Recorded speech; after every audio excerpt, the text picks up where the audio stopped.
যার মা বাবা সে নারী হোক আর পুরুষ হোক তার সেবা করা ফরজ। অন্য কেউ যদি না করে তার গুনাহ হবে না, হ্যাঁ সে যদি দায়িত্ব পালন করে তাহলে তার সওয়াব হবে। অনেক শ্বশুর আছে শাশুড়ি আছে আন্দাজে মন খারাপ করে, ইসলামী মাইন্ডের পরিবার থেকে বৌমা নিয়ে আসলাম, আমার খেদমত করে না। আরে বৌমা আপনার খেদমত করবে কোথায় পেয়েছেন আপনি? আপনার খেদমত যদি করা দায়িত্ব হয়ে থাকে, ফরজ হয়ে থাকে, এটা আপনার সন্তানের। ঠিক বললে তো হচ্ছে না, কারণ বহু সন্তান আমরা চাই, আমি আছি, রব্বানি আছে, আব্দুল হাই আছে, হাজারো সন্তান আমরা চাই আমার মা বাবার যে সম্মান আমরা তো জানি, তাদের সেবা করা, তাদের খেদমত করা, কিন্তু অধিকাংশ পরিবারে আমরা পারি না আমাদের বউর কারণে। কি কথা বলে না? এটা তো রেকর্ড হচ্ছে, আমার ম্যাডাম মনে হয় শুনবে, শুনুক, আমার আর কোনো ভয় নেই। এখন আমরা এমপি তো ভাই।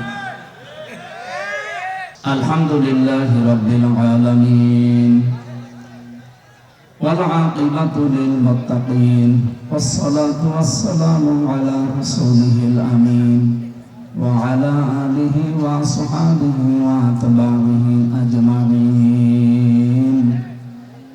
লাইলা ওয়া নাহারান ফিত তারফাইন।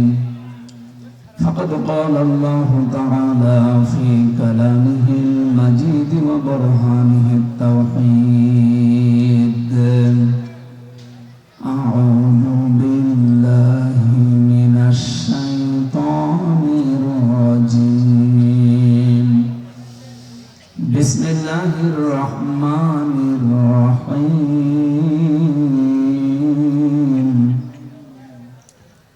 ولقد آتينا لقمان الحكمة أن اشكر لله ومن يشكر فإنما يشكر لنفسه ومن كفر فإن الله غني حميد.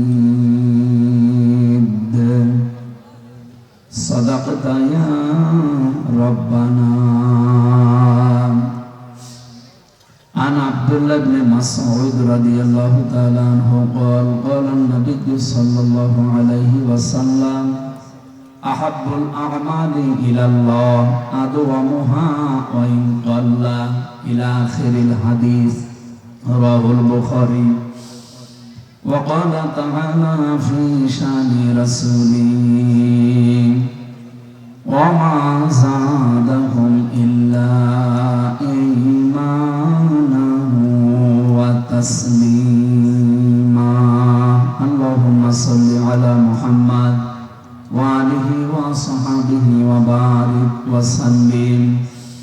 بلغ العلا بكماله كشف الدجى بجماله حسنت جميع خصاله. صلوا عليه وآله. سبحانك لا علم لنا إلا ما علمتنا إنك أنت العليم.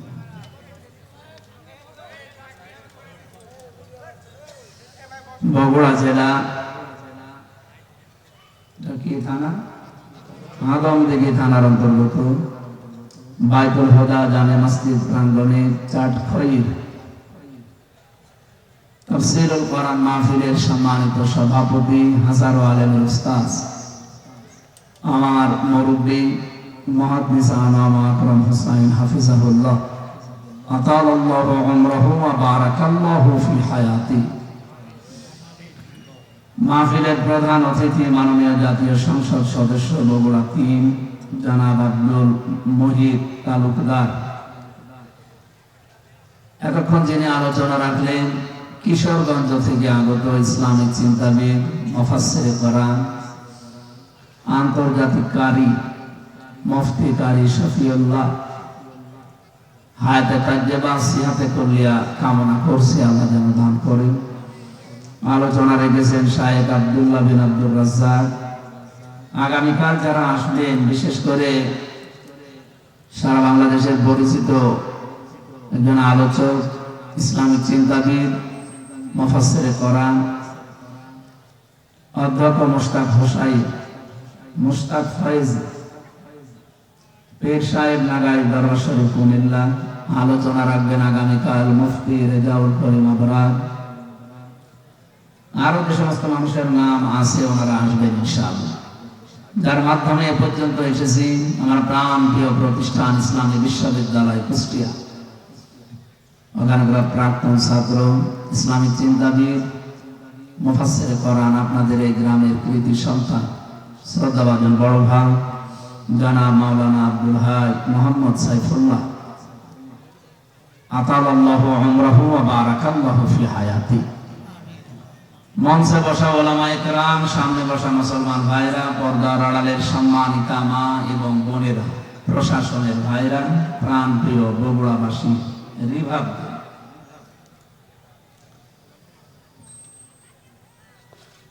আমরা যতগুলো কথা সেই মাগরিবের পর থেকে শুনতেছি বিভিন্ন ওলামায়ে কেরামের মুখে, আল্লাহ যেন আমল করার তৌফিক দেন, হেদায়েত পাওয়ার জন্য। আল্লাহর নিকটে যারা বুদ্ধিমান এই মানুষগুলোর পরিচয় আমরা কোরআনে কারিমে পেয়েছি। এলাকায় যেহেতু এটার সংসদীয় আসন বগুড়া ৩, আমার মনে হয় ৪.৫ লাখ ৫ লাখ মানুষ এই আসনে বাস করে। সবাই কোরআনের জন্য এখানে আসে না।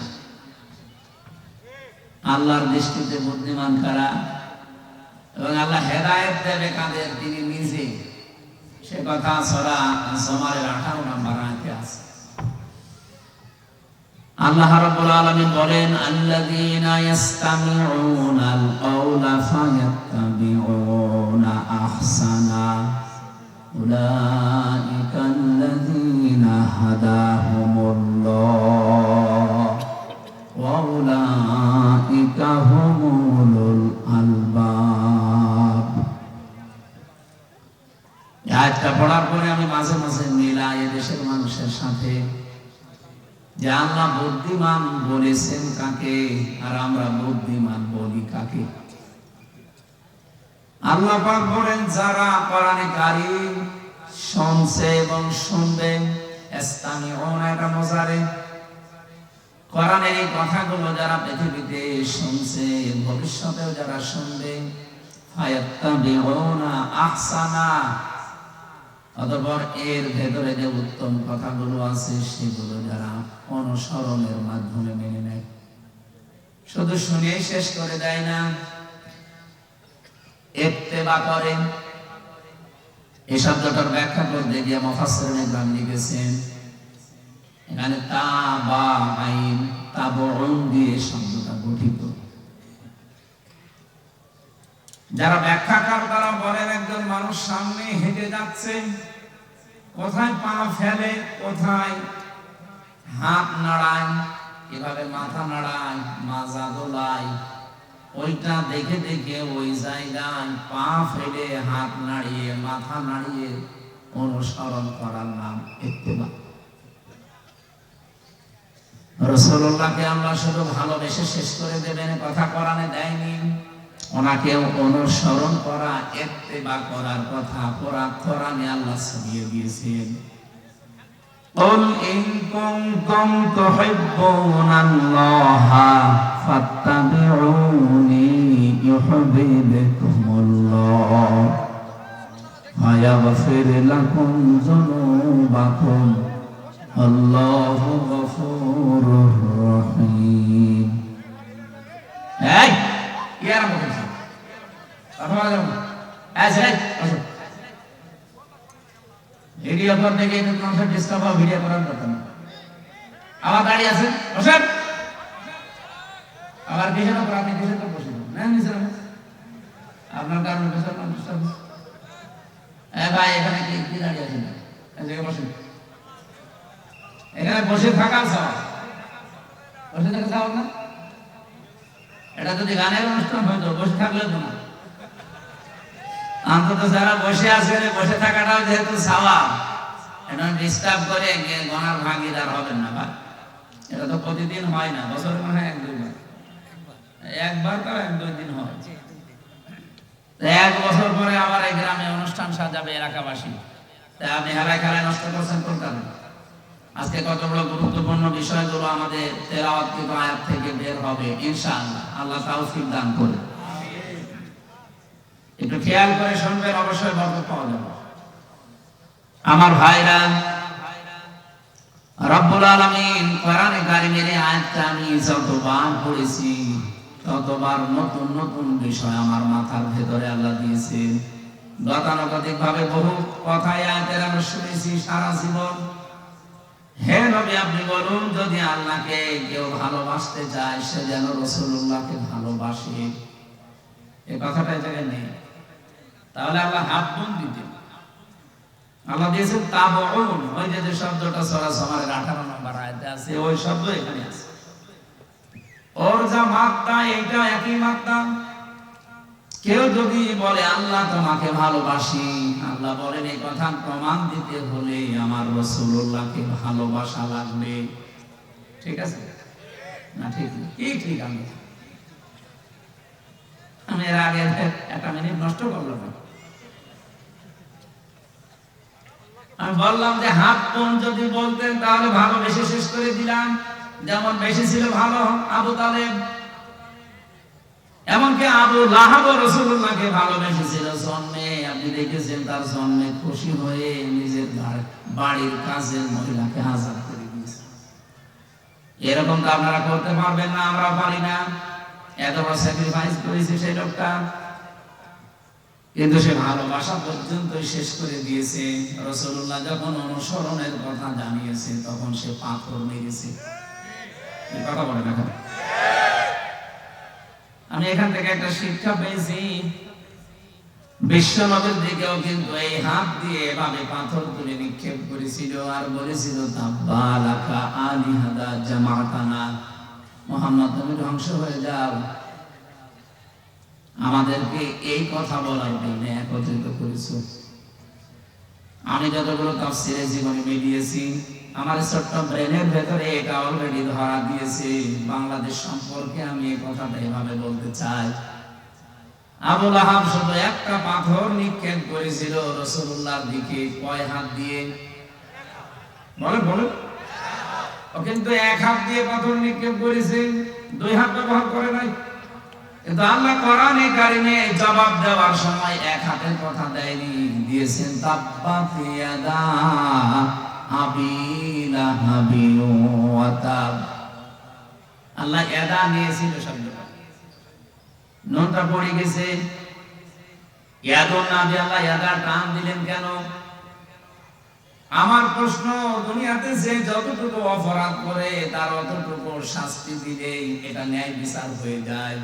আল্লাহ তাআলা এখানে এক হাত ব্যবহার না করে দুই হাতের কথা জানিয়েছেন। এতটুকু আল্লাহ শেষ করে দেননি, অতাব্বা দিয়েছেন ওর দুই হাত ধ্বংস হবে, এমন কোন নিজেও ধ্বংস হয়ে যাক। আল্লাহ বরদোয়া দিতে দিতে এমন পর্দায় গেছেন, মা আবনা আনহু মালুহু ওয়া মা কাসাব। ও জীবনে যা অর্জন করেছিল ওর কোনো সম্পদ কাজে আসে নাই, এমনকি ওর লাশটা শেষ পর্যন্ত পচে নষ্ট হয়ে গেছে, মাটিও কেউ দিতে পারে না। সে ঠেলা দিয়ে গর্তের ভেতরে ফেলে পাথর দিয়ে চাপা দিয়েছে তার আত্মীয় স্বজনেরা। আপনি ভাবেন তো কোন পর্যায়ে তাকে পৌঁছিয়েছেন। রাসূলুল্লাহর সাথে বিয়াদবি করে আর কি, সায়াসলা নারান যাতা লাহাব। এখানে আল্লাহ সিন দিয়ে আরম্ভ করলেন। আমার মনে হয় আসলা নারান যাতা লাহাব দিলে আমরা আলেমরা অর্থ করতে পারতাম, পারতাম না। সিন দিয়েছেন কেন? সিন, সাফা, কদ, লাম এরকম 13টা শব্দ আছে আপনি গ্রামারে। কোন সেন্টেন্সের আগে যদি একটা ব্যবহার হয়, বিশেষ করে সিন আর সাফা, তাহলে বাংলা অর্থ দাঁড়ায় অতি তাড়াতাড়ি, অতি শীঘ্রই। আল্লাহ তাআলা সেই 1500 বছর আগে ওর নামে বলতে বলতে এই পর্যায়ে এসেছেন যে অতি শীঘ্রই ওকে জাহান্নামের লেলিহান আগুনে প্রবেশ করাবো। অতটুকু আল্লাহ বলেন না যে না, বমরাত ওর স্ত্রী পর্যন্ত ওর সাথে থাকবে। এখান থেকে আমি যে কয়টা শিক্ষা বের করতে পেরেছি তার 1 নম্বরে এই লোকটা এক হাত ব্যবহার করে হাত ধ্বংস হয়ে গেল, তার কয়টা? ওরা এইটা দিয়ে মেরেছে, এইটা তো কিছু করে নাই, কিন্তু এই হাত নড়াচড়া করেছিল।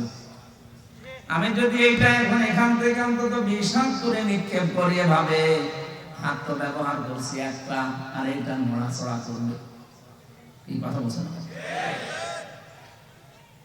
আল্লাহ যে নড়াচড়া করেছিল এই জন্য এই হাত রাখে নাই, এটা ধ্বংস করে দিয়েছে। আজ বাংলাদেশ সহ বিশ্বে ইসলাম পন্থীদের ডাইরেক্ট ইনডাইরেক্ট ধ্বংস করার জন্য, ইসলামকে নিঃশেষ করার জন্য যারা কাজ করছেন, ডান হাতের মতো বাম হাত দিয়ে অনেকে পেছন দরজা দিয়ে নাড়া চাড়া দিচ্ছে। বুঝে ঠিক বললেন নাকি আন্দাজে? ইন্না বাদশা রাব্বিকা লাশাদীদ। এমনিতে আল্লাহ কিছু বলে না, কিন্তু যদি ধরে ওরে আর ছাড়ে না। আর এই কথাগুলো আরবিতে না বললো, বাংলা সংসদে বলবো, যে যারা আজকে ডাইরেক্ট ইনডাইরেক্ট ডান হাতের ভূমিকা পালন করছেন ইসলামের বিরুদ্ধে, আর অনেকে আছে বোবা শয়তান, নীরবে শুধু নাড়া ছাড়া দিচ্ছে। গজব আসলে কিন্তু আপনিও বাঁচবেন না। বলেন তো, যে দুইজন চাচার নাম বললাম, আবু লাহাব, আবু তালেব। আবু তালেব এত ভালোবেসেছে রাসূলুল্লাহকে, তার পুরা জীবন আমি পড়ে দেখেছি। এই লোকটা নিজের সন্তান হযরত আলীকে বিছানায় রাখতো না, ভাইয়ের ছেলে এতিম মুহাম্মদ রাসূলুল্লাহকে নিজের কাছে নিয়ে ঘুমাতো। আবু তালেব জীবনে এমন কোন জায়গা নেই শরীরের ভেতরে যেখানে রাসূলুল্লাহকে তুলে নাই। কোন সময় মাথায় নিয়েছে, কোন সময় চোমা দিয়েছে, কোন সময় বুকে নিয়েছে, পিঠে নিয়েছে, কোনদিন পায়ের কাছে রাখে নাই। পায়ের কাছে রাখলে অসম্মান হবে, পায়ে লাগতে লেগে যেতে পারে, এই জন্য পায়ের কাছে রাখে নাই। বুখারী শরীফের হাদিস। এই লোকটাকে কিয়ামতের দিন আল্লাহ জাহান্নামের দুইটা জোতা পরিয়ে দেবে। এ কারণে তার মাথার মগজ পর্যন্ত টকবক করে ফুটতে থাকবে, কিন্তু পুরা শরীরের কোন জায়গায় জাহান্নামের আগুন লাগবে না। একটাই কারণ, পুরা শরীরে রাসূলুল্লাহর শরীর কাজ পেয়েছে, কিন্তু পায়ের সাথে কোনোদিন রাসূলুল্লাহর শরীর লাগে নাই। রব্বুল আলামিন এর জন্য পাটা জাহান্নামের ফিতা লাগিয়ে দেবে, পুরা শরীরটা কিছুই হবে না। এর ভালোবাসা কোন পর্যায়ে ছিল আপনি বলেন?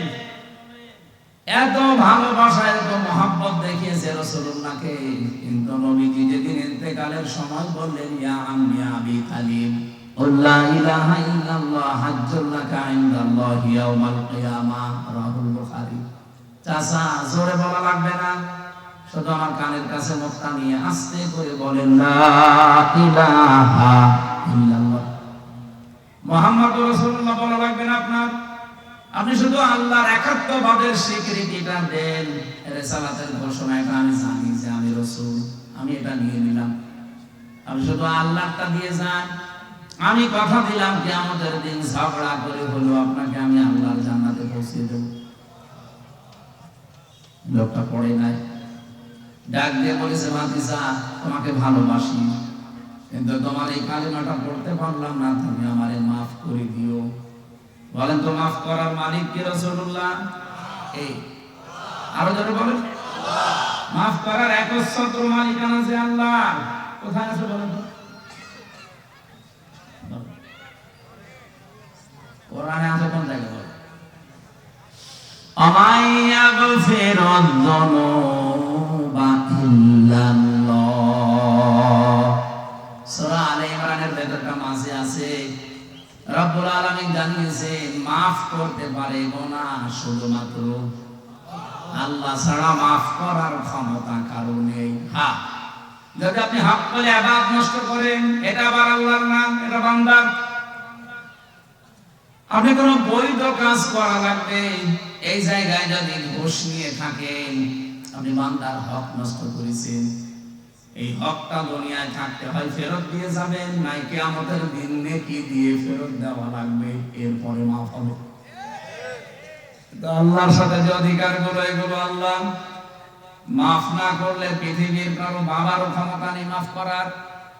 এজন্য আমাইয়াগফিরুদ যুনুবা ইল্লাল্লাহ, জাম্বুন দাইনি যুনুব বহু বছর কোন গুনাহকে মাফ করতে পারে না ইল্লাল্লাহ, আল্লাহ ছাড়া।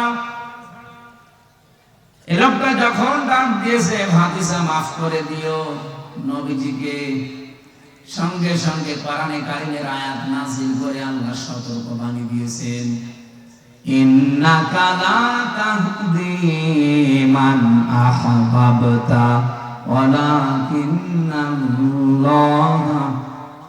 ইয়াহদি মান ইয়াশা ওয়া হুয়া আ'লামু বিল মুহতাদিন। সূরা কাসাসের ভেতরে আছে 56 নম্বর আয়াতে, নিশ্চয় হে নবী আপনি যাকে চান তাকে হেদায়েত দিতে পারেন না, আমি আল্লাহ যাকে ইচ্ছা করি তাকে হেদায়েত দান করি। আর হেদায়েত কে পাবে এটা আপনার চাইতে আমি আল্লাহ ভালো জানি, এইজন্য আ'লামু দেওয়া আছে। এরপরেও নবীর মন মানছিল না, কারণ এত কষ্ট পৃথিবীতে রাসূলুল্লাহর পেছনে কেউ করে নাই। সেই জন্ম থেকে শুরু করে একেবারে প্রাপ্তবয়স্ক পর্যন্ত রাসূলুল্লাহ তার পেছনে এত, এই লোকটা রাসূলুল্লাহর পেছনে এত সময় দিয়েছে, শ্রম দিয়েছে, বাড়িতে রেখে খাবার খাওয়িয়েছে, লালন পালন করা যারে বলে। বিশ্বনবী মুহাম্মদ রাসূলুল্লাহর মন মানে না, এজন্য তিনি আবু তালেবের কবরের পাশে গিয়ে দোয়া করেছিলেন, মাপ চেয়েছিলেন আল্লাহর কাছে, রব্বুল আলামিন তুমি আমার চাচা আবু তালেবকে মাফ করে দাও। সঙ্গে সঙ্গে জিবরাইল এসে বললেন, হে নবী হাত নামান। কার জন্য হাত তুলেছেন? মা কানা লিন নাবিয়্যি ওয়াল্লাযীনা আমানু আন ইস্তাগফিরু লিল মুশরিকিন ইলা আখির আয়াত। সূরা তাওবার 113 নম্বর আয়াতের প্রথম অংশে আছে, কোন নবীর জন্য কোন ঈমানদারের জন্য জায়েজ না, শোভনীয় না, উচিত না যে কোন মুশরিক মারা গেলে তার জন্য ক্ষমা চাবে, ওয়ালাউ কানু উলি কুরবা, যদি ওইটা নিজের নিকট আত্মীয় হয়। বাংলার মুসলমানের এটা রেকর্ড হচ্ছে, আপনি কার দোয়া আল্লাহ ফেরত দিচ্ছে টের পাচ্ছেন? জীবনে যেই নবী হাত তুলেছে আল্লাহ ফেরত দিয়েছে এমন রেকর্ড নেই, শুধু একটা জায়গায় বিশ্ব নবী হাত তুলেছে আল্লাহ ফেরত দিয়েছে, আমি তার পুরা জীবনী পেলে একটা জায়গায় পেয়েছি, মনের ভেতরে যার কামনা আসলে কবুল হয়ে যেত। মনের ভেতরে কামনা আসলে যার কবুল হয়ে যেত, সেই নবী হাত তুলে বসে আছে, আল্লাহ হাত ফেরত দিচ্ছে যে চাচা মুশরিক এই কারণে। অথচ বাংলাদেশে আমরা দেখি অনেক মুশরিক একেবারে টাটকা মরে যায়, আর আমরা দোয়া করে জান্নাতে দিয়ে আসি, মনে হয় যে আমরা কন্ট্রাক্টর নিয়েছি। জান্নাত আমাদের বাবা নাকি? আমাদের বাবা। এই ধোঁকার ভেতরে আছেন আপনারা, আর আমরা ধোঁকা দিচ্ছি। নবীজির মতো মানুষ যদি দোয়া করে দোয়া আল্লাহ ফেরত দেয় যে কবুল হবে না, চাচা মুশরিক, আপনার আত্মীয়তাতে কি হয়েছে? কোন চিন্তায় আছেন আপনি নিজেকে প্রশ্ন করেন। এত ভালোবাসা মহব্বত দেখিয়েও লোকটা মাপ পায়নি, শুধুমাত্র তার জীবনে অনুসরণ ছিল না রাসূলুল্লাহ।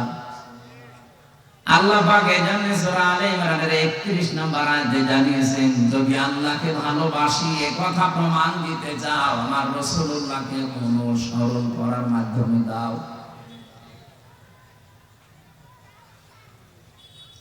ইউহিব্বুকুমুল্লাহ, এক নম্বরে আমি আল্লাহ নিজেই তোমাদেরকে তাহলে ভালোবাসা আরম্ভ করছি এবং করব, করেছি না।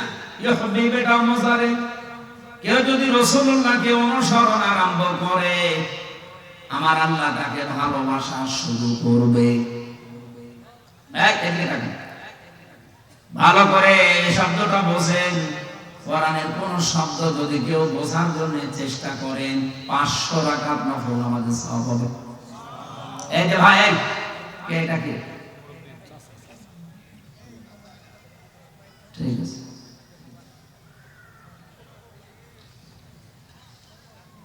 আল্লাহ পাক বলেন আমি যদি কাউকে ভালোবাসা আরম্ভ করি কয়েকটা পুরস্কার তাকে দেই। ويغفر لكم ذنوبكم الله غفور رحيم। এক নম্বরে আমি আল্লাহ নিজে তাকে মাফ করে দিচ্ছি এবং দেব। গোনা কয়টা মাফ করবো? আল্লাহ জানবন দিতে পারতেন, জানবানে দিতে পারতেন, দিয়েছেন যুনুব। একটা গোনাও তার বাকি থাকবে না। যখন থেকে রাসূলুল্লাহর অনুসরণ আরম্ভ করবে ওই দিন থেকে ওর জীবনের সব অপরাধ আমি আল্লাহ মাফ করে দেব। না মাফ করে দিয়েছি, দেব। নওগাঁ বগুড়াবাসী এবার বলেন তো, কেউ যদি রাসূলুল্লাহকে অনুসরণ আরম্ভ না করে আল্লাহ তাকে মাফ করবে, ভালোবাসা আরম্ভ করবে? বলেন বলেন। এই আয়াতটার ব্যাখ্যা পড়ে আমি যতটুকু বুঝলাম, এই পৃথিবীতে কেউ যদি রাসূলুল্লাহর অনুসরণ আরম্ভ না করে, ও যদি আকাশ দিয়ে উড়েও যায়, আল্লাহ ওকে এখনো ভালোবাসা আরম্ভ করেনি। এখন আমার প্রশ্ন, ভাই যে অনুসরণটা এটা কি আংশিক না পূর্ণাঙ্গ? বলেন বলেন। বাংলাদেশের বহু মানুষ আমরা রাসূলুল্লাহর অনুসরণ করি ভালোবাসার মাধ্যমে, কিন্তু আংশিক। হয়তো টুপি দিয়ে, জুব্বা দিয়ে, দাড়ি দিয়ে, পাগড়ি দিয়ে, দস্তরখানা বিছিয়ে খাবার খাওয়া, এই অনুসরণ আমাদের শেষ। জীবন কি এই শেষ না আরো আছে? আপনাকে তো অনুসরণ করা লাগবে পূর্ণাঙ্গ। এই পূর্ণাঙ্গ অনুসরণের কথাগুলো যখন আমরা বিস্তারিত বলতে চাই, তখন যারা ওই আংশিক অনুসরণ করে অভ্যস্ত, তারা আমাদেরকে শত্রু মনে করে। আমার কথা মনে হয় বুঝে ফেলেছেন। না বোঝার ভান করে আছেন কারা? হাত তোলেন তো। আপনি এখনো বোঝেননি?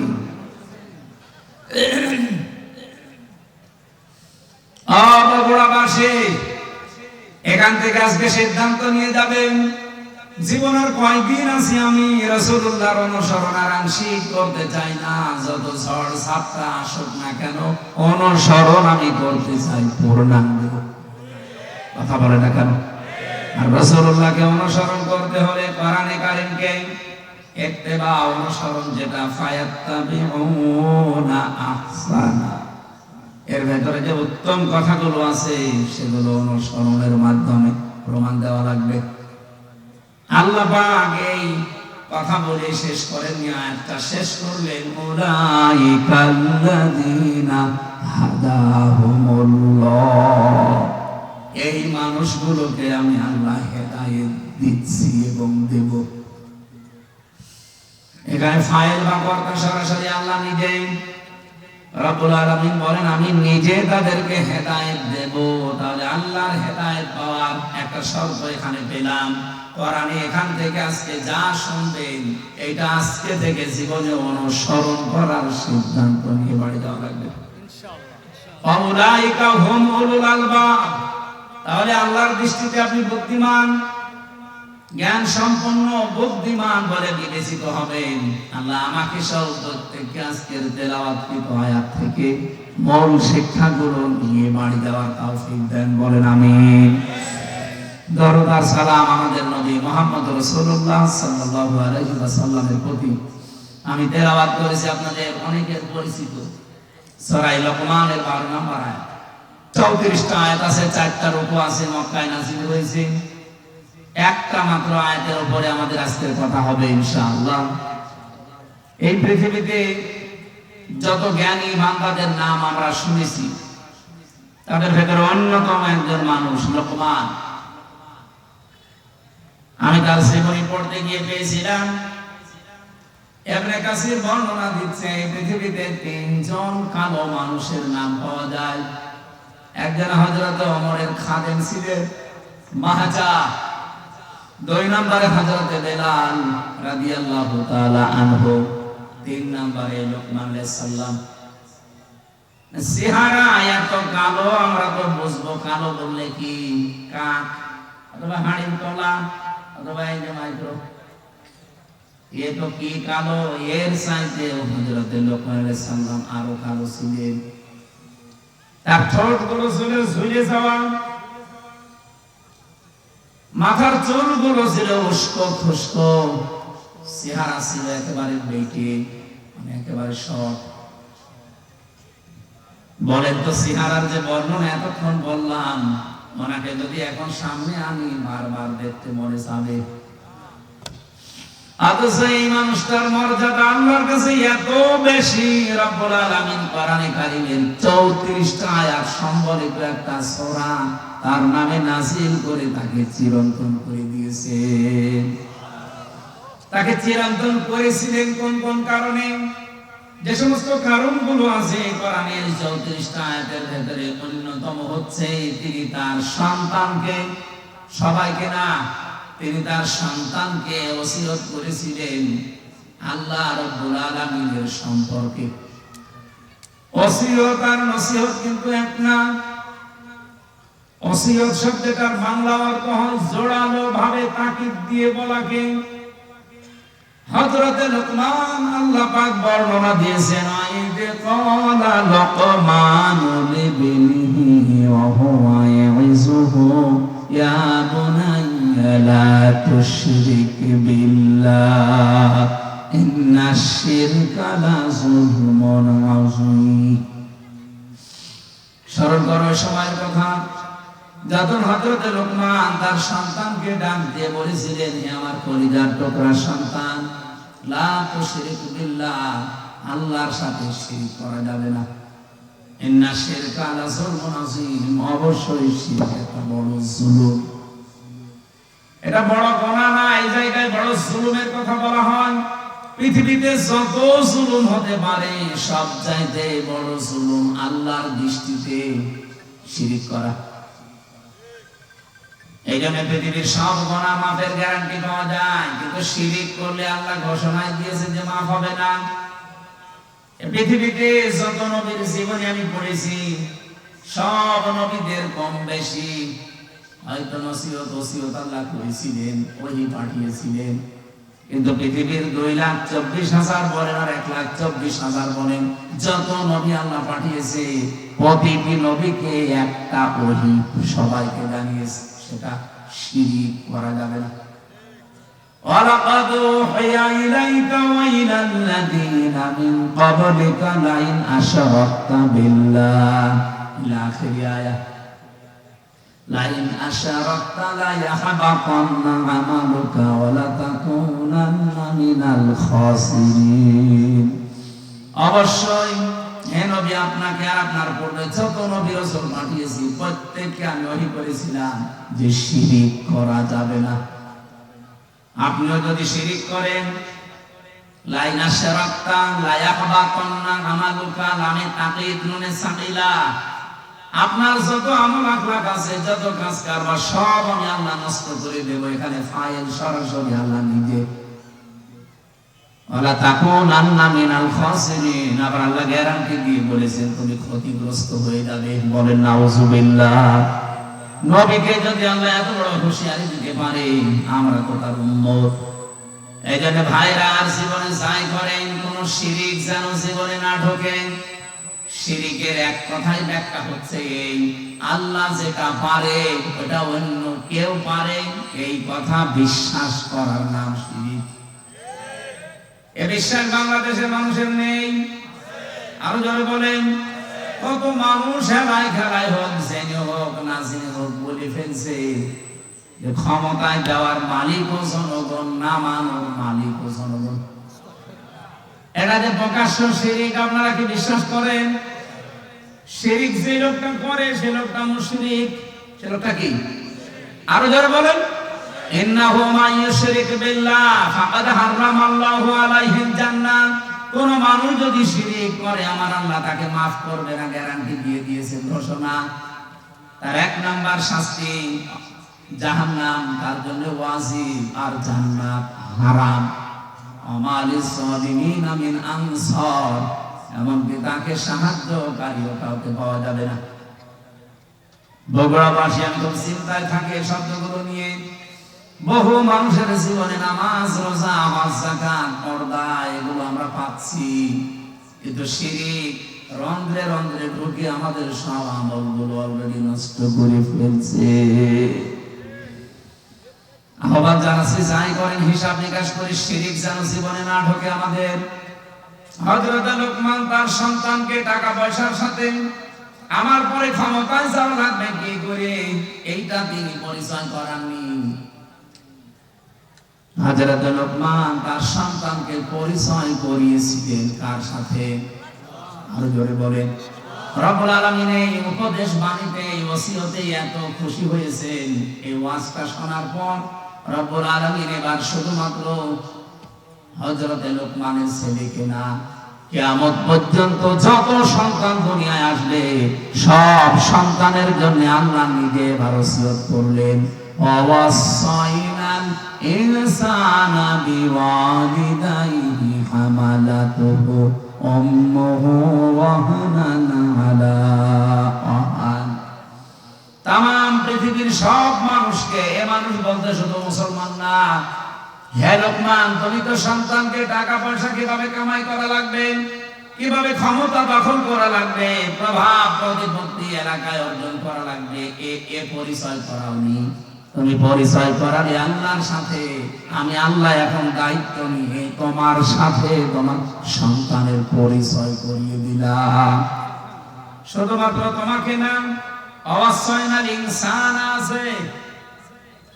ইনসান মানে শুধু মুসলমান না, ইনসান মানে মানুষ। বলেন তো, হিন্দু কি মানুষ না?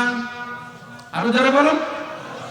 এলাকায় যদি কোনো অন্য ধর্মের ভাইরা বোনেরা থাকে, কোরআনে কারীম আপনাকে ইঙ্গিত দিয়েছে যে পৃথিবীর সব মানুষের প্রতি আল্লাহর ওসিয়তে, ওসিয়ত মানে কিন্তু জোরালো ভাবে বলা, গুরুত্ব দিয়ে জোর দিয়ে বলা। আমি আল্লাহ জোর দিয়ে তাম পৃথিবীর সব মানুষকে বললাম, পিতা মাতা যাদের আছে তাদের সাথে ভালো ব্যবহার করা লাগবে। এই ঘোষণা কার? আরো জোরে বলেন। কোরআনে কারিমে যেখানে মা বাবার কথা আমি পেয়েছি, সেই জায়গায় দেখেছি কোন জায়গায় 3টা, কোন জায়গায় 5টা, কোন জায়গায় 7টা, খালি ব্যাখ্যা দিয়েছেন আল্লাহ। অন্যান্য কত মানুষের নাম তো কোরআনে আছে, কই এত ব্যাখ্যা তো আল্লাহ দেননি। এত বেশি ব্যাখ্যা আমার বাবার নামে আল্লাহ নিজে দিয়েছেন।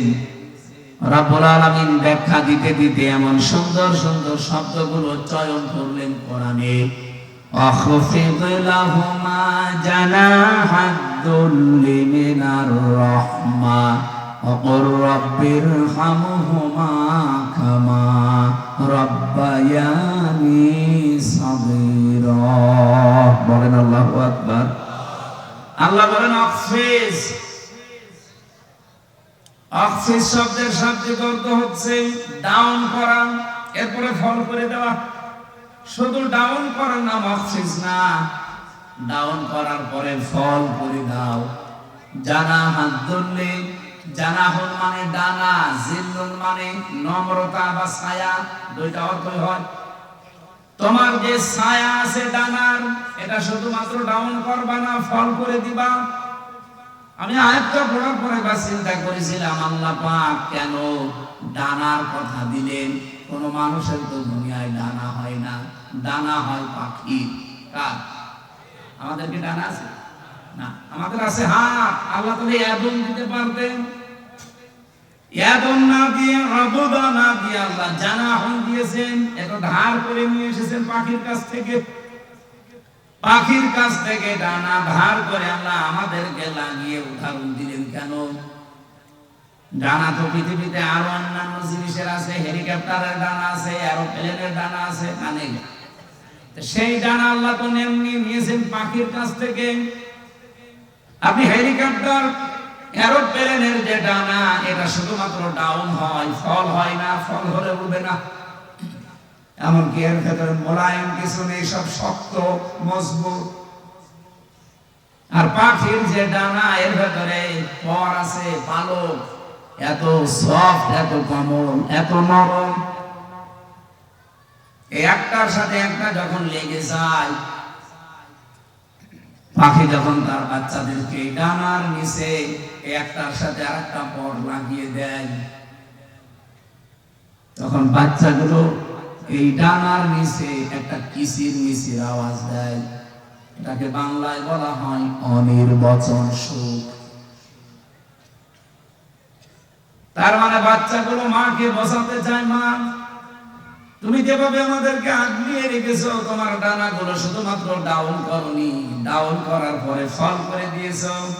এই জন্য আমরা এমন নিরাপদে আছি যে আমাদেরকে আর অন্তত কোনো শত্রু দেখতে পাচ্ছে না, আমাদের ক্ষতি হওয়ার আর কোনো সম্ভাবনা নেই। আল্লাহ পাক বলেন, পৃথিবীর সন্তানেরা মার বাবা তোমার জীবদ্দশায় যেন এইটা মনে করে যে আমার সাইফুল্লাহ থাকতে আমার আর কোনো চিন্তা নেই। আমার মনে হয় এরকম কথা মনে করার মতো সন্তান বাবা অনেক কম। অধিকাংশ পরিবারের সন্তান থাকা এটা আরো ঝামেলা। গতকালকে একটা ভিডিও দেখছিলাম, একটা সন্তানকে তার মা বাবা সম্পদ দিয়ে যায়নি, এই জন্য বাবার কবর ভেঙে দিচ্ছে। এটা দেখেন গায়বান্ধা।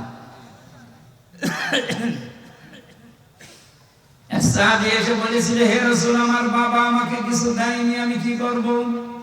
বিশ্বনবী বলেন, কিছু যদি না দেয়, ছোটবেলায় যা দিয়েছে কিয়ামত পর্যন্ত হায়াত পেয়েও সেটা শোধ দিতে পারবা না।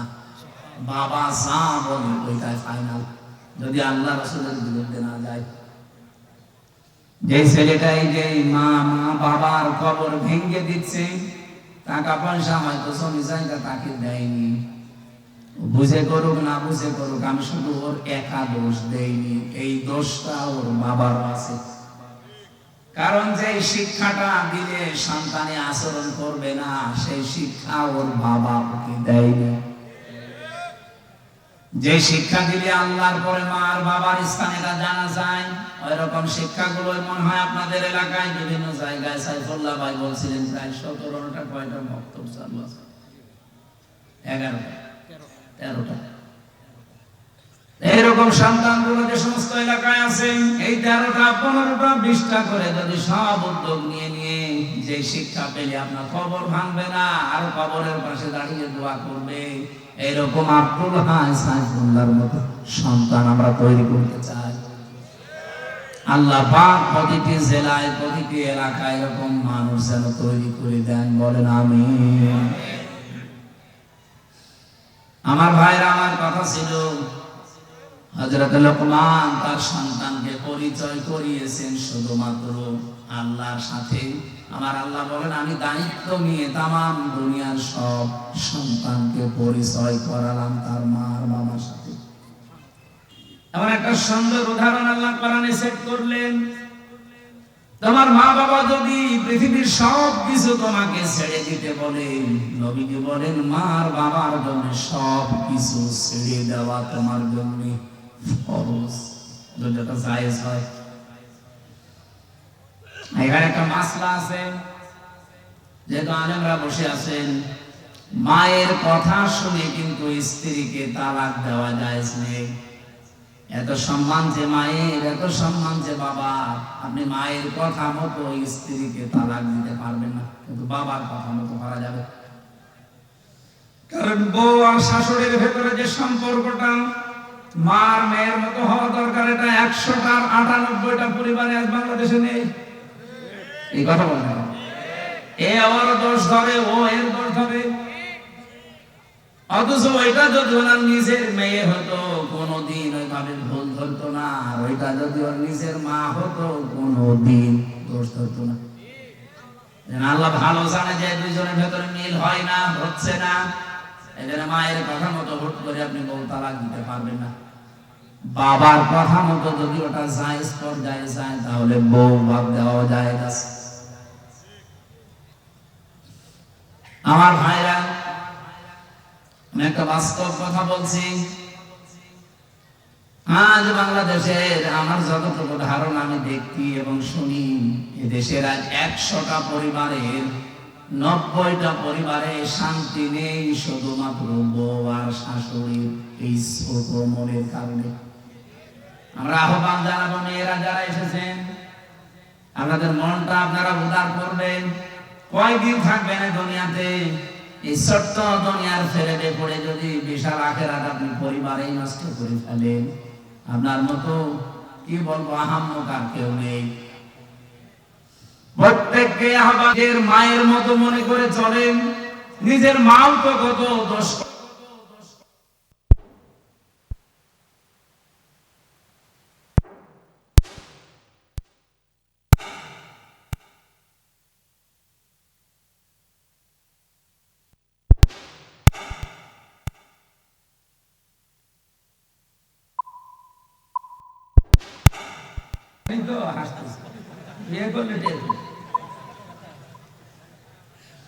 বিয়ে যারা করে না ওরা ওসব এখনো পায়নি।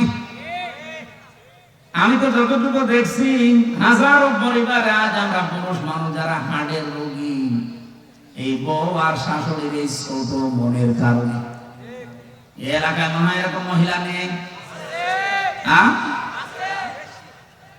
সম্মানিত মা বোনেরা, শুধু নামাজ পড়া রোজা রাখার কালো বোরকা পরা ইবাদত না, শাশুড়ির সাথে মায়ের মতো আচরণ করা ইবাদত। পুত্রবধূর সাথে নিজের মেয়ের মতো আচরণ করা এটা ইবাদত। আপনি কিন্তু জালেম হয়ে মরবেন। এই শাশুড়ি যারা কিছু হলে শুধু ছেলের কানে কানে তুলে দেয়, এটা টান লাগায়, এর কারণে ছেলেটা তার বউকে দেখতে পারে না, পরিবারে অশান্তি হয়, মেয়েটা অশান্তিতে থাকে। এই শাশুড়ি এরকম মন যাদের আছে, এরকম আচরণ যারা করেন, আপনি কিন্তু জালেম হয়ে মরবেন। এরকম শাশুড়ি কার বাড়িতে আছে একটু হাত তোলেন দেখি। এই এলাকায় তো ভালো মানুষ দেখালাম, অনেক ভালো।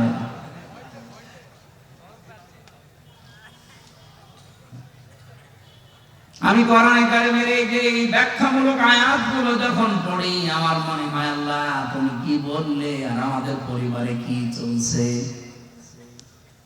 মায়ের কষ্টের কথাগুলো আল্লাহ আয়াতের পরবর্তীতে তুলে ধরেছেন। হামালাতুহুম ওয়াহানান আলা ওয়াহনিন ওয়া ফিসালুহু ফি আমাইনি আনিশকুর লি ওয়া লিওয়ালিদাইকা ইলাইয়াল মাসির।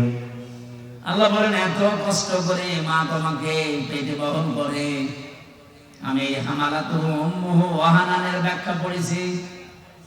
একটা মা পৃথিবীর জমিনে একটা সন্তানকে ডেলিভারি দেওয়ার সময় 57 ইউনিট কষ্ট সহ্য করে। বিজ্ঞানী আয়াতের ব্যাখ্যা করতে গিয়ে জানিয়েছে, এই পৃথিবীর যত শক্তিশালী মানুষ হোক, এমনকি যদি ডোনাল্ড ট্রাম্প হয়, ও সর্বোচ্চ 47 না 45 ইউনিট কষ্ট সহ্য করতে পারবে। 45 ইউনিটের বেশি কষ্ট দিলে ডোনাল্ড ট্রাম্প মরে যাবে। কিন্তু একটা মা আপনাকে আমাকে পৃথিবীর এই মুখ দেখাতে গিয়ে ডেলিভারির সময় 57 ইউনিট কষ্ট সহ্য অলরেডি করেছে। এই কষ্ট সহ্য করার সময় সে সিদ্ধান্ত নিয়ে ফেলেছিল যে এই পৃথিবীতে যদি আমি হামজা, এ গোলাম রব্বানী, এ আকরাম এ সুন্দরভাবে খালাস হয়ে যায়, তাহলে জীবনে আর স্বামীর কাছে যাব না। কিন্তু আমি হামজা যখন দুনিয়ায় আসে, আকরাম যখন দুনিয়ায় এসে যায়, আকরামের হামজার চেহারা দেখার পরে এই যে কষ্টটা 10 মাস 10 দিনের ডেলিভারির, আল্লাহ বলেন সব আমি মুছে ফেলে দিই। আমরা যারা সন্তান আছি, আমাদেরকে যেহেতু পরিচয় আল্লাহ করিয়ে দিচ্ছেন মা আর বাবার সাথে, এই পৃথিবীতে আমরা জানি আল্লাহ পাক বাদে কারো আইন মানা জায়েজ। আকাদা রাব্বুকা আল্লা তা'বুদু ইল্লা ইয়্যাহু ওয়া বিল ওয়ালিদাইনি ইহসানা। আল্লাহর আইন মানা কি? সবাই বলে। আর মা বাবার আইন মানা না ফরজ। মা বাবার আইন মানা ফরজ না। ওয়া বিল ওয়ালিদাইনি ইহসানা, মা বাবার সেবা করা ফরজ। আর যার মা বাবা তার সেবা করা ফরজ। কথা বোঝা গেছে? যার মা বাবা, সে নারী হোক আর পুরুষ হোক, তার সেবা করা ফরজ। অন্য কেউ যদি না করে তার গুনাহ হবে না। হ্যাঁ, সে যদি দায়িত্ব পালন করে তাহলে তার সওয়াব হবে। অনেক শ্বশুর আছে, শাশুড়ি আছে, আন্দাজে মন খারাপ করে, ইসলামী মাইন্ডের পরিবার থেকে বৌমা নিয়ে আসলাম, আমার খেদমত করে না। আরে বৌমা আপনার খেদমত করবে কোথায় পেয়েছেন আপনি? আপনার খেদমত যদি করা দায়িত্ব হয়ে থাকে, ফরজ হয়ে থাকে, এটা আপনার সন্তানের। ঠিক বললে তো হচ্ছে না, কারণ বহু সন্তান আমরা চাই।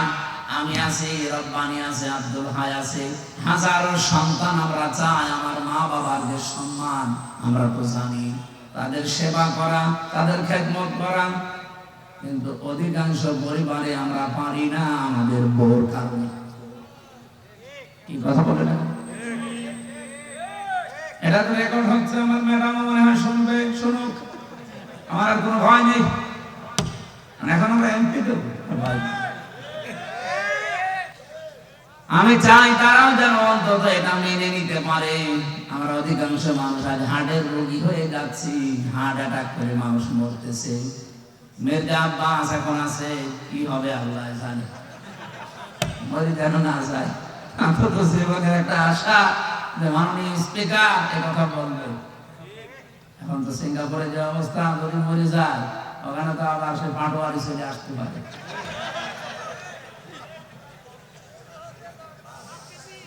বগুড়াবাসী, এবার আমি যে কথা তুলতে চেয়েছিলাম, আমার 8টা পয়েন্টের উপর আজকে আলোচনা আমি নোট করেছি।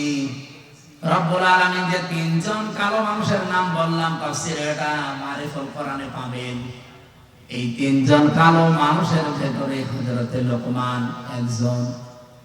আল্লাহ পাক বলেন, আমি আল্লাহ তার মর্যাদা এত বেশি বাড়িয়েছি কেন জানো? ওয়ালাকাদ আতাইনা লোকমানাল হিকমাতা, অবশ্যই আমি লোকমানকে জ্ঞান দিয়েছিলাম, হিকমা দিয়েছিলাম, আর তাকে এই কথা বলে দিয়েছিলাম, আনিশকুরলি ওয়া মা ইয়াশকুর ফাইন্নামা ইয়াশকুরু লিনাফসি, আনিশকুর লিল্লাহ, যে আমি আল্লাহর শুকরিয়া আদায় করো, কৃতজ্ঞ হও। যে ব্যক্তি আল্লাহর শুকরিয়া আদায় করে সে যেন নিজের জন্যই করে। ওমান কাফারা ফাইন্নাল্লাহা গনিয়্যুন হামিদ, কোন মানুষ যদি পৃথিবীতে আল্লাহর শুকরিয়া আদায় না করে, কুফরি করে, অকৃতজ্ঞ হয়ে যায়, সে যেন মনে রাখে আমার আল্লাহ মুকাফেকিহীন, প্রশংসিত।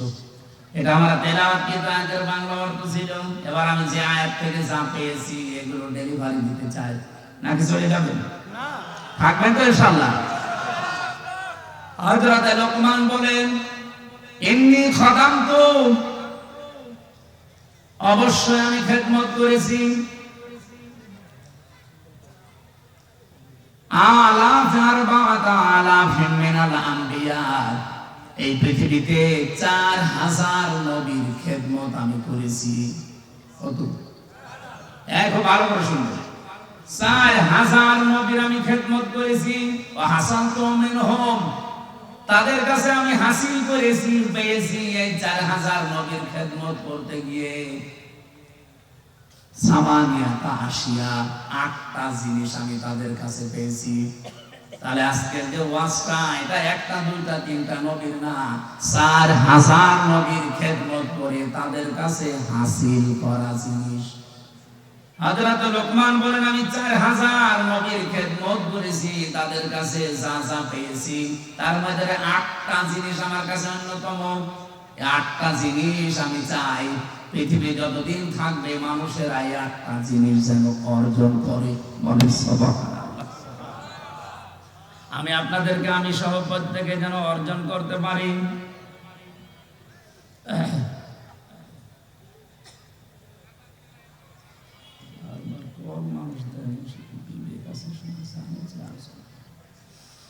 এক নম্বরে 8টা শিক্ষার ভেতরে আমি পেয়েছি নবীদের কাছ থেকে যে নামাজের ভেতরে মন তৈরি করা লাগবে। কিসের ভেতরে? প্রশ্ন আসতে পারে, সব নবীর না জামানায় কি নামাজ ছিল? হযরত আদম আলাইহিস সালাম থেকে শুরু করে মুহাম্মদ রাসূলুল্লাহ পর্যন্ত যত নবী আল্লাহ দুনিয়াতে পাঠিয়েছেন, প্রত্যেক নবীকে আল্লাহ পাক কম বেশি সিজদার হুকুম দিয়েছিলেন। তাদের হয়তো এইভাবে 5 ওয়াক্ত ছিল না, কিন্তু সিজদা দেওয়ার নিয়ম ছিল, কারণ সিজদা ছাড়া কেউ আল্লাহর নিকটবর্তী হতে পারে না। আসজুদ ওয়াক্তারিব, সিজদা দাও, আল্লাহর নিকটবর্তী হয়ে যাও। আদম আলাইহিস সালাম তাওবা করার মাধ্যমে উনি যে ফজরের 2 রাকাত নামাজ স্বামী আর স্ত্রী মিলে আরাফাতের ময়দানে পড়েছিলেন। আমরা তাফসীরের কিতাব থেকে হাদিস থেকে যেটা পেয়েছি, রব্বুল আলামিন আদমের প্রতি 350 বছর পরে এত খুশি হয়েছিলেন এই 2 রাকাত নামাজের সিজদায়। কিয়ামত পর্যন্ত উম্মতে মুহাম্মদী যারা আসবে তাদেরকে আল্লাহ এই 2 রাকাত নামাজ ফরজ করে দিয়েছে। ওই দিন হযরত আদম আলাইহিস সালাম যে দোয়া করেছিলেন, এই দোয়াটা আল্লাহর কাছে এত বেশি পছন্দনীয়, এত বেশি ভালো লেগেছে। আল্লাহ ডাক দিয়ে বলেছিলেন, আদম কিয়ামত পর্যন্ত তোমার সন্তানাদি যারা আসবে তারা যদি কোনো ভুল করে অপরাধ করে এই দোয়াটা পড়ে, আমি আল্লাহ তোমার মতো সন্তানদেরকেও মাফ করে দেব। আদমের সন্তান আমরা যারা জবান খুলে পড়েন, রব্বানা যালামনা আনফুসানা ওয়া ইল্লাম তাগফির লানা ওয়া তারহামনা লানাকুনান্না মিনাল খাসিরিন। ফজরের নামাজের যে 2 রাকাত, এটা আদম আলাইহিস সালাম থেকে পাওয়া। জোহরের নামাজের যে 4 রাকাত, হযরত ইব্রাহিম আলাইহিস সালাম থেকে পাওয়া। আসরের নামাজের যে 4 রাকাত, হযরত হুসাইন আলাইহিস সালাম থেকে পাওয়া। মাগরিবের নামাজ যে 3 রাকাত, হযরত আইয়ুব আলাইহিস সালাম থেকে পাওয়া। এশার নামাজ যে 4 রাকাত, এটা হযরত আয়েশার কারণে স্পেশাল ভাবে আল্লাহ মুহাম্মদ রাসূলুল্লাহকে দিয়েছে। রব্বুল আলামিন বলেন, হযরত লোকমান তাকে আমি আল্লাহ জ্ঞান দিয়েছিলাম, হিকমা দান করেছিলাম। এই জ্ঞান পাওয়ার পরে তার প্রথম কাজ হয়েছে সে শুকরিয়া আদায় করেছে আল্লাহর। তাহলে এখান থেকে কয়েকটা শিক্ষা পাওয়া যায়। জ্ঞান যারা পাবে, জ্ঞান তো আল্লাহর দৃষ্টিতে তারা যারা আল্লাহর কাছে নত হবে, নম্র হবে, শুকরিয়া আদায় করবে আল্লাহর নিয়ামতগুলোর। তা আমাদের আচরণটা পুরা উল্টা। একটা ভিডিও দেখছিলাম আজকে আসার সময়, নৌকা নিয়ে পার হয়ে যাচ্ছে একজন, 2 জন শিক্ষিত মানুষ। মাঝিকে নৌকা যখন একেবারে নদীর মাঝে অনেক সুন্দর সুন্দর কথা শোনাচ্ছে, মাঝি তুমি আমাদের বাবা, তুমি আমাদের দাদা, বাবা দাদা খালু যা বলা সব বলছে, যে শুধুমাত্র নদীটা আস্তে আস্তে পার করো। এই কথাগুলো শুনতে শুনতে বেশ নদীটা পার করে যে ডাঙ্গায় তুলে দিয়েছে। ডাঙ্গায় নামার পরে এমন গালিগালাজ আরম্ভ করেছে। আমার এই উদাহরণটা ভিডিওতে দেখার পরে মনে হচ্ছিল বাংলাদেশে আজ অনেকেই এই আচরণ করছে। 18 মাসের যাদের আচরণ ছিল একরকম, দেখেন 18 মাস পরে নির্বাচিত হয়ে তাদের আচরণ ঠিক ওই 2 ভদ্রলোকের মতো হয়ে গেছে। এতদিন যাদেরকে বাপ বলতো, দাদা বলতো, খালু বলতো, এখন তাদেরকে শালা বলছে। এমনকি বৈধ জিনিস পর্যন্ত তারা মানতে চাচ্ছে না। তার মানে ক্ষমতায় না থাকলে মানুষ যতটুকু নম্র হয়, ভদ্র হয়, কৃতজ্ঞতা আদায় করে, ক্ষমতা পেয়ে অনেক মানুষ অহংকারী হয়ে যায়। হযরত লোকমান এইটা হননি। অনেক জ্ঞান পাওয়ার পর, এটা যেটা আল্লাহর একটা নিয়ামত, এই পৃথিবীর শ্রেষ্ঠ নিয়ামতের ভেতরে, এটা পাওয়ার পরে তিনি শুকরিয়া আদায় করেছিলেন, কৃতজ্ঞতা আদায় করেছিলেন, কৃতজ্ঞ হয়েছিলেন আল্লাহর কাছে। রব্বুল আলামিন বলেন, ওয়ালাকাদ আতাইনা দাউদা ওয়া সুলাইমানা ইলমা। অবশ্যই আমি দাউদ আর সুলাইমানকে জ্ঞান দিয়েছিলাম। আকাল আলহামদুলিল্লাহিল্লাযী ফাদ্দালানা আলা কাসীরিন মিন ইবাদিহিল মুমিনিন। তারা 2 জনে এই জ্ঞান পেয়ে কি করেছিল জানো? আকাল আলহামদুলিল্লাহিল্লাযী ফাদ্দালানা। তারা 2 জনে শুকরিয়া আদায় করেছে ওই আল্লাহ। ওনারা বলছে ওই আল্লাহর শুকরিয়া আদায় করেছি আমরা, যিনি আমাদেরকে জ্ঞান দিয়েছেন, আমাদের মর্যাদা দিয়েছেন। মেনে আলা কাসীরিন মিন ইবাদিহিল মুমিনিন, পৃথিবীতে বহু মুমিন বান্দাদের উপরে আমাদের মর্যাদা যিনি বাড়িয়েছেন, তার দরবারে আমরা শুকরিয়া আদায় করছি। তাহলে জ্ঞান পাওয়ার পরে জ্ঞানী মানুষদের আচরণ হওয়া দরকার। তারা নত হবে আল্লাহর দরবারে, দরবারে ইলাহিতে তারা আরো নম্র হবে, ভদ্র হবে, মাথা নত করবে। আর আমাদের মুসলমান আমরা দাবি করে দেখছি আমাদেরটা পুরা উল্টা। লোকমান আলাইহিস সালাম 4000 নবীদের কাছে যে কথাগুলো শিক্ষা পেয়েছিলেন তার এক নম্বরে বলেন যে সেজদা দেওয়া লাগবে জীবনে, নামাজ এটা যেন কেউ না ছাড়েন। প্রত্যেক নবী যেহেতু এটা পেয়েছিলেন। দ্বিতীয় নম্বরে তিনি বলেন আমি এই শিক্ষাটা নবীদের কাছ থেকে পেয়েছি, যদি কেউ কারো বাড়িতে প্রবেশ করেন সে যেন উকি ঝুঁকি না দেয়। আজ আমাদের সামাজিক জীবনে এটা আছে না নেই? বেশ ভালো মানুষ মনে হয়, বাড়িতেও ঢোকে, সালাম দিয়ে ঢোকে, ঢোকার পরে শয়তান তার দখল করে নেয়, বাড়ির ভেতরে শুধু এদিকে ওদিকে উকি ঝুঁকি দেয়। উনি বলেন 4000 নবীর খেদমত করে আমি এইটা পেয়েছি যে কারো বাড়িতে ঢুকলে উকি ঝুঁকি দেওয়া যাবে। কথা বুঝেছেন?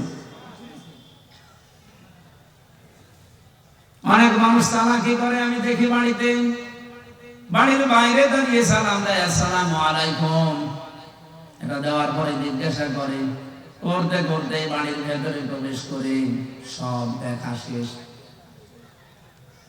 না, এই চালাকি করা যাবে না, কোরআনের নিষেধ। ইয়া আইয়ুহাল্লাযীনা আমানু লা তাদখুলু বুয়ুতান গায়রা বুয়ুতিকুম হাত্তা তাস্তানিসু ওয়া তুসাল্লিমু আলা আহলিহা। রব্বুল আলামিন বলেন, হে নবী ইমানদারদেরকে বলেন নিজের ঘর হোক আর অন্যের ঘর হোক, সালাম দেওয়া অনুমতি ছাড়া কারো বাড়িতে যাওয়া, এটা আমাদের আর সামাজিক জীবনে আছে। বলেন বলেন, এটা আল্লাহ যেন আমাদের মেনে চলার তৌফিক দেন, বলেন আমিন।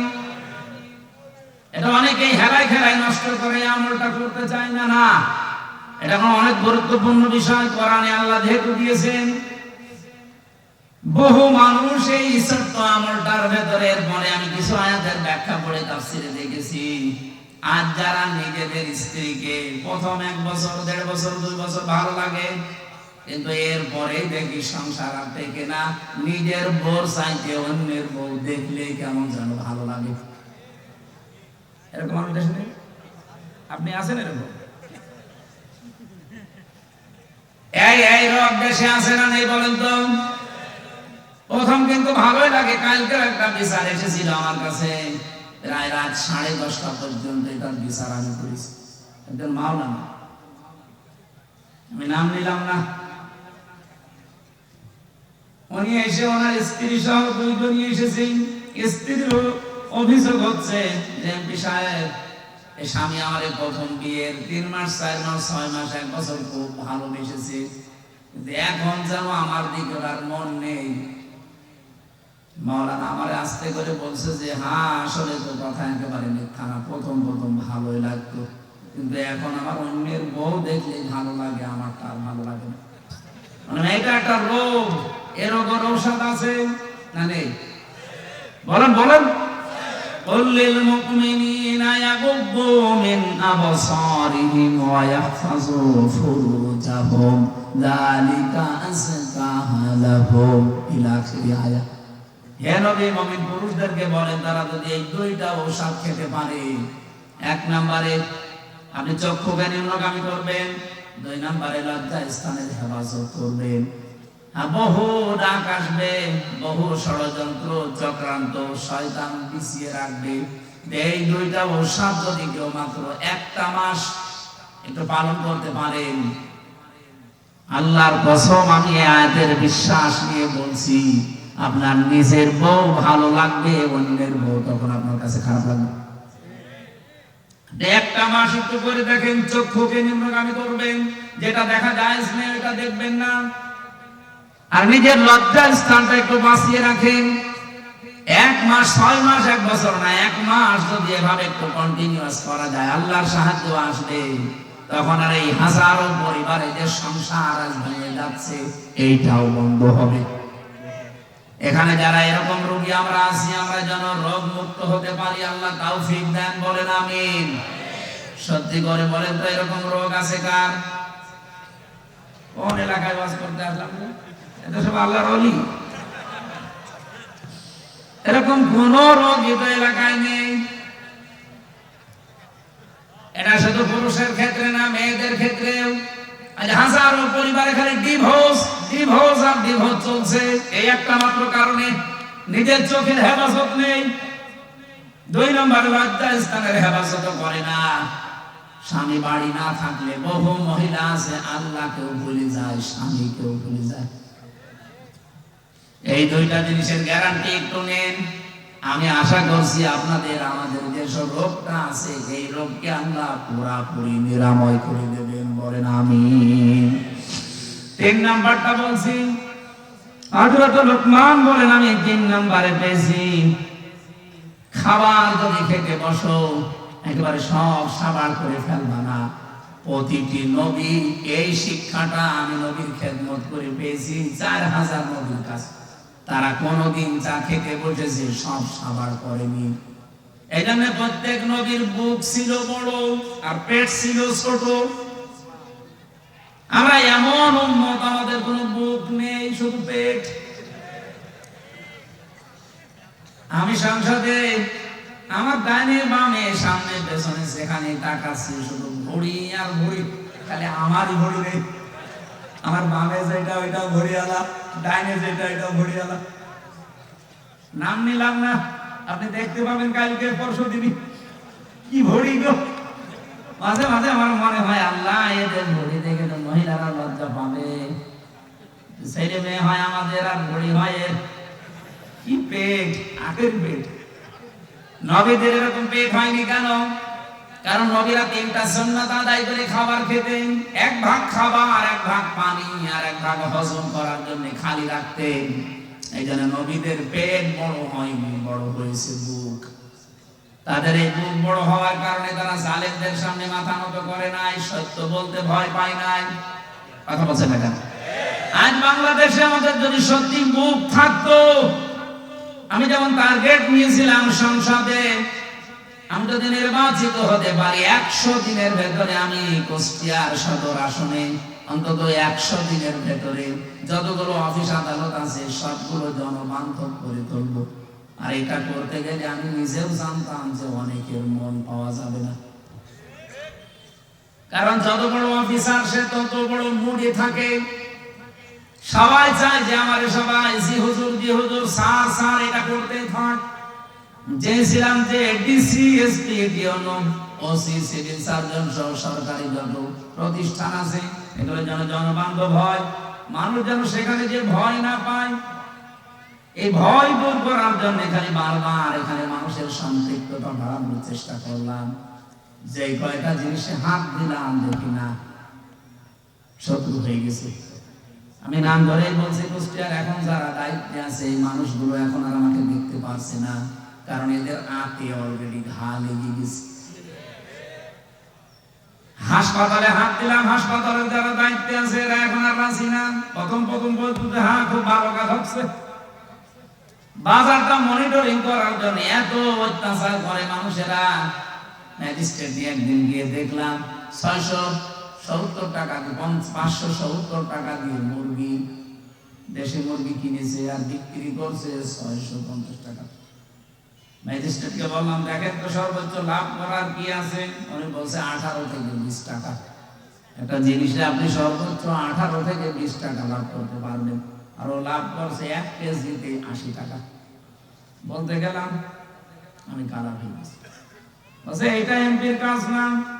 মাদকের ওখানে গিয়ে 27 জনের লিস্ট করলাম পুরা কুষ্টিয়ার ওই পাড়াতে, যে এদের দ্বারা সমাজ পরিবার ধ্বংস হয়ে যাচ্ছে। ও আল্লাহ, পরে দেখি যাদের কাছে নালিশ দিয়েছি সেই তাদের কাছে টাকা খায়।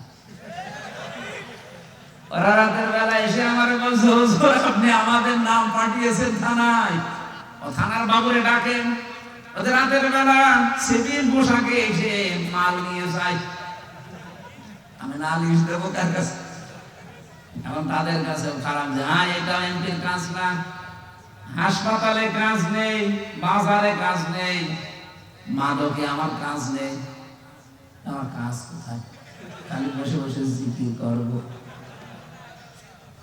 এই মানুষগুলো এখন শত্রু হয়ে যাচ্ছে। যেরকম একটু বন্ধু মতো ছিল সাবেক ডিসি, তারা অলরেডি শত্রুতা করে তাড়িয়ে দিয়েছে, কুষ্টিয়া থেকে বদলি করে দিয়েছে। এত বড় অপরাধ করার পরও কোনো অনুশোচনা তাদের নেই। এই মানুষগুলো বুক উঁচু করে মাইকের সামনে বলে আমাদের কথা শোনে না, এই জন্য তাকে আমরা বদলি করে দিয়েছি। লজ্জা।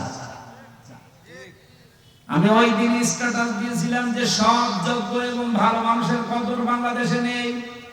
যে যত বড় দুর্নীতিবাজ সে এই দেশের তত বড় হিরো। দেশে একেবারে 12টা বাজিয়ে দিচ্ছে যারা, তারাই নাকি এই দেশের এখন সর্বোচ্চ জায়গায়। আমার ভাইরা, আমি যে সিদ্ধান্ত নিয়েছিলাম এগুলো আমি পালন করব, এই কারণে আমি কোরআনে কারীম থেকে এটা জানি, দুনিয়ার সবাই যদি আমার শত্রু হয়ে যায়, আমি যে বুক বড় করেছি, বুক মানে বড় বুক এইটা বলে না, এ বুকের ভেতরে আল্লাহ যে সৎ সাহস দিয়েছে, আমার কুষ্টিয়ার যারা দায়িত্বে আছে এরা কেন সারা পৃথিবী আমার বিরুদ্ধে চলে গেলেও ডন্ট কেয়ার, কিছু মনে করি না।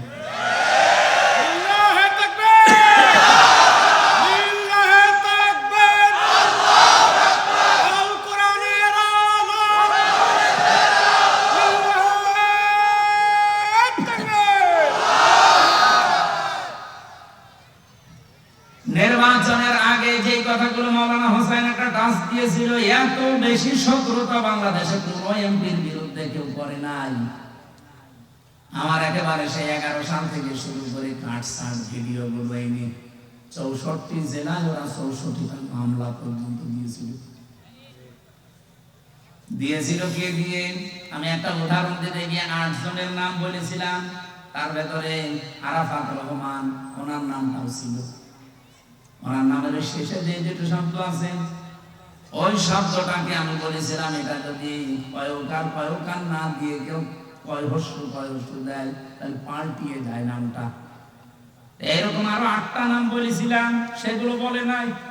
এই 15 সেকেন্ডের ভিডিও ছেড়ে 64 জেলায় 64টা মামলা দিয়েছে। ওরা মনে করেছিল মামলা দিলে মনে হয় এ বসে যাবে। আরে ভাই, আমি তো আয়না ঘরে থাকা মানুষ, আমার কাছে শ্বশুরবাড়ি মনে হয়। আয়না ঘরে থেকে আমি ফাঁসির কন্ডেম সেলের ভেতরে ছিলাম 3 বছর, খেয়ে না খেয়ে আমি ঝুলেছিলাম প্রায় 11 ঘন্টা, মাথা নিচের দিকে পা উপরের দিকে দিয়ে। আর আপনি আমার এখন ভয় দেখাচ্ছেন মামলা ও সাদা, তো আমি গুলিয়ে খেয়ে ফেলবো।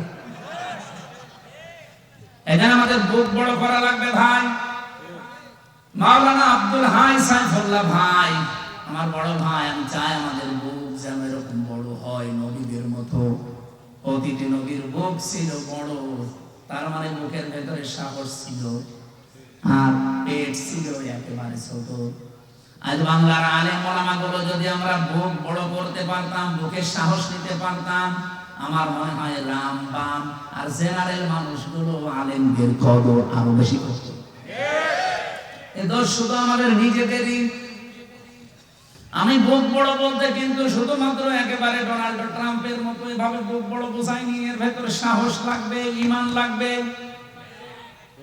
হযরত লোকমান বলেন, আমি নবীদের কাছে 4000 নবীর কাছে এইটা পেয়েছিলাম, 4 নম্বরে পেয়েছি প্রত্যেকটা নবীর কাছ থেকে যে কথা বলতে হলে হিসাব করে বলা লাগবে। কত মানুষ আজকে কথা বলছে দেখেন, হিসাব নেই। কত মন্ত্রী আজ কথা বলছে, তেল দিতে পারে না, একটু সরি বলবে না, আচ্ছা হেঁটে চলাফেরা করতে পারেন না, শরীর ভালো থাকবে। মানে মাথা থেকে পা পর্যন্ত পিটানো দরকার।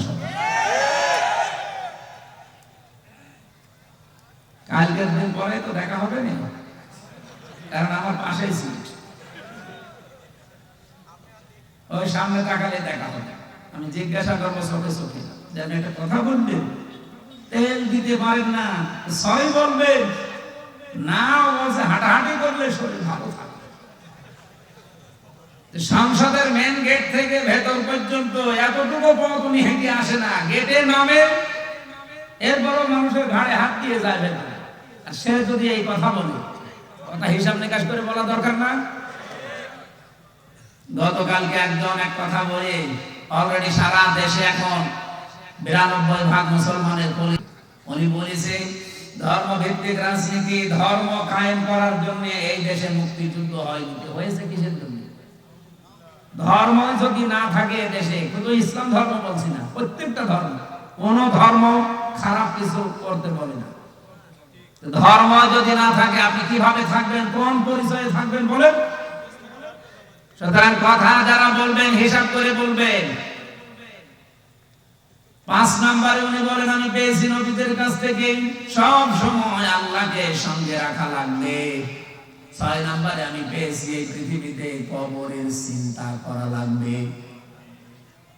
7 নম্বরে আমি 2টা জিনিস অর্জন আর 2টা জিনিস বর্জন পেয়েছি।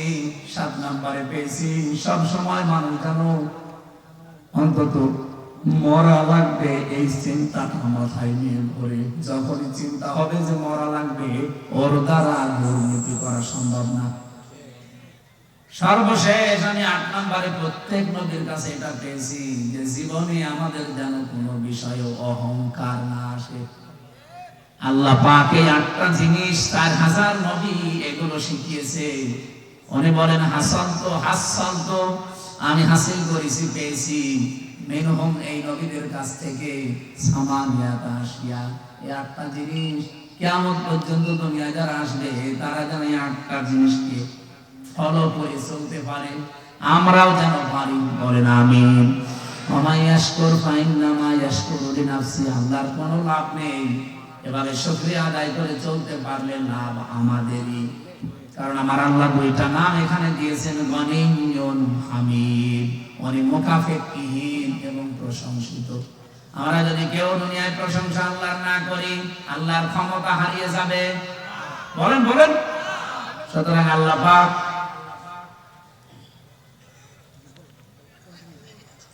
সম্মানিত উপস্থিতি, মাহফিলের আজীবন দাতা সদস্য করার জন্য ওনারা আমাদের আহ্বান জানিয়েছেন। সর্বনিম্ন 1000 টাকা। এটা যেহেতু কিয়ামত পর্যন্ত অন্তত আশা করছে চলবে। ওনারা নাই, মুরব্বী নাই আর 20 বছর, সাইফুল্লাহ ভাই নাই আর 50 বছর, এরপরও তো চলবে। এটা না চলবে না, কিয়ামত পর্যন্ত আশা করছে এটা চলবে। যারা আপনাদের পরবর্তী প্রজন্ম আসবে তারা যেন এই দাতা হয়ে থাকে। আমরাও বিভিন্ন জায়গায় অলরেডি দাতা হয়ে আছি, আমার যতটুকু সামর্থ্য আছে। আপনারা সর্বনিম্ন 1000 টাকা করে, আমার মনে হয় যদি 313 জনের একটা টার্গেট আছে না, ওইরকম থাকলে 3 লাখ 3.5 লাখ টাকা এমনি উঠে যাবে। আপনারা এই কাজটা করে যাবেন এখানে যারা আছেন, যদি পারেন। এখন তো রাত 12টা বাজে, এখন আর মোবাইল নাম্বারটা দিয়েছেন মাওলানার কাছে, অথবা মসজিদে যারা বসে আছে ওনাদের কাছে দিয়ে যাবেন। আল্লাহ আমাদের তৌফিক দিন, ভালো কাজে সাহায্য করেন। আল্লাহুম্মা আমিন। রব্বানা যালামনা আনফুসানা ওয়া ইল্লাম তাগফির লানা ওয়া তারহামনা লানাকুনান্না মিনাল খাসিরিন। হে বিশাল আসমান জমিনের মালিক, রাত 12টা বাজে, তাহাজ্জুদের সময় আরম্ভ হয়ে গেছে। বগুড়া জেলার আদমদিঘি থানায় আমরা বসে আছি। হাজার হাজার বান্দা বান্দি আমরা এই গভীর রজনী পর্যন্ত কোরআনের কিছু কথা শুনেছি। যতটুকু শুনেছি আল্লাহ এতটুকু তুমি আমল করার তৌফিক দাও। 4000 নবী থেকে তোমার বান্দা হযরত লোকমান যে শিক্ষাগুলো পেয়েছিলেন তিনি আমাদেরকে অলরেডি জানিয়ে দিয়েছেন। আমাদের প্রত্যেকের জীবনে 8টা শিক্ষা তুমি বাস্তবায়ন করে দাও। এই বিশাল আয়োজনে যদি খুশি হয়ে থাকো, সওয়াবগুলো তুমি নবীজির রওজায় পৌঁছিয়ে দাও। দুনিয়ার মাটির নিচে যারা ঘুমিয়ে গেল আল্লাহ কবরে এদেরকে মাফ করে দাও। রব্বুল আলামিন, তোমার বান্দা তোমার গোলাম আব্দুল হাই, তোমার নামের সাথে নাম আছে মোহাম্মদ সাইফুল্লাহ, তার জীবনের যত ভালো কাজ আছে এগুলো কবুল করো। অন্যায় যদি মানুষ হিসাবে যেগুলো করেছে আল্লাহ তুমি মাফ করে দাও। তার শ্রদ্ধাভাজন পিতা আজকের মাহফিলের সভাপতি মুহাদ্দিস আনাম আকরাম হোসাইন, আল্লাহ তার সম্মান মর্যাদা তার আকরাম আরো বাড়িয়ে দাও। আমাদের প্রধান অতিথি মাননীয় জাতীয় সংসদ সদস্যকে কবুল করো। যত আলেম ওলামা এখানে এসেছে, মাওলানা গোলাম রব্বানী, মাওলানা হোসাইন মাহফুজ সহ প্রত্যেকটি আলেমকে আলেম হিসাবে কবুল করি না। আমাদের জীবনের যাদের অভাব আছে দূর করে আমাদের স্বভাবগুলো মুহাম্মদ রাসূলুল্লাহর মতো বানিয়ে দাও। সম্মানিত মা বোন যারা এসেছে আল্লাহ তুমি তাদেরকে খাদিজার মতো আয়েশার মতো বানিয়ে দাও। স্বামী সংসারে যাদের অশান্তি আছে শান্তি দান করো। অনেক পরিবারে শান্তি নেই, শান্তির লেশ পাত্র নেই, পরিবারটা জাহান্নামের মতো লাগে। আল্লাহ মেহেরবানি করে তোমার সালাম নামের খাতিরে পরিবারে শান্তি দিয়ে দাও। আল্লাহুম্মা আনতাস সালাম ওয়া মিনকাস সালাম তাবারাকতা ইয়া যাল জালালি ওয়াল ইকরাম। রব্বুল আলামিন এই এলাকার মাঠের নিচে যারা ঘুমিয়ে আছে, কি সুন্দর সুন্দর প্রতিষ্ঠান করেছে, তারা দেখলে চোখটা জড়িয়ে যায়। রব্বুল আলামিন যারা কবরে আছে এদেরকে তুমি জান্নাতুল ফেরদাউস নসিব করো। মিডিয়ার যে ভাইরা কোরআনের কথাগুলো সঠিকভাবে প্রচার করে এদের জীবন তুমি পরিচ্ছন্ন করে দাও। আগামীকাল এখানে অনুষ্ঠান হবে, তোমার বান্দা বান্দীদের যাওয়া আসা সহজ করে দিও। এই মাহফিলটা তুমি হেদায়েতের জারিয়া হিসাবে কবুল করে নিও। বারাকাল্লাহু লানা ওয়া লাকুম ফিল কোরআনিল আযীম। জীবনের শেষ কথা যেন বলতে পারি লা ইলাহা ইল্লাল্লাহু মুহাম্মাদুর রাসূলুল্লাহ।